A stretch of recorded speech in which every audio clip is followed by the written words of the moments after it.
இன்றே டவுன்லோட் செய்து உங்கள் ஃபேவரட் ஷோக்களை என்ஜாய் பண்ணுங்க. நான் லவ் பண்ணுறேன் அப்படின்னு அன்றைக்கே சொல்லிட்டாங்க.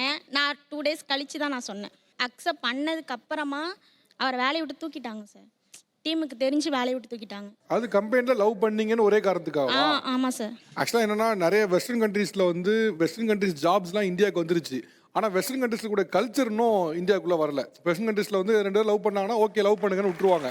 பட் இங்கே வந்து லவ் பண்ணி இருக்காங்க அப்படின்னு தெரிஞ்சாலும் ஒன்று அவங்களை பிரிக்கிறதுக்கு வேறு வழி பார்க்குறாங்க, இல்லை வேலையை விட்டு போன்னு சொல்லி வேலையை விட்டு தூக்கிடுறாங்க. இல்லை ஆக்சுவலாக இது வந்து டோட்டலாக ஒரு சொசைட்டி எக்கனாமியும் வளரணும், சொசைட்டியும் வளரணும்னா இந்த மாதிரி ஒரு பிற்போக்குத்தனமான நடவடிக்கையை வந்து கம்பெனிஸ் வந்து ரைட் டைம் ஸ்டாப் பண்ணுறதா சரி. இல்லைனா ஒரு எம்ப்ளாயிஸ் எப்படி அடுத்து அவங்க லைஃபையும் பார்க்க முடியாமல் கரியரையும் பார்க்க முடியாமல் ஒரு கிட்டத்தட்ட நடு ரோட்டில் நிற்க மாதிரி ஆடல. திரும்பி வேலையை விட்டு போனால் அடுத்து ஒன்றுமே செய்யறதுக்கான வாய்ப்பு இல்லாமல் அமைஞ்சிடும். நடு ரோட்டில் தான் சார் சொல்ல போனால் ஒரு 1 மந்த் நடு ரோட்டில் தான் சார் நின்னாரு. மேரேஜ் டைம்ல ஒரே ஆஃபீஸு, ஒரு 4 சேர் தள்ளி தான் அவங்க. அதனால வீட்டில் சண்டை போட்டாலும் ஆஃபீஸ்லேயும் அது கண்டினியூ ஆகும். அது சீக்கிரமும் சால்வ் ஆயிடும்.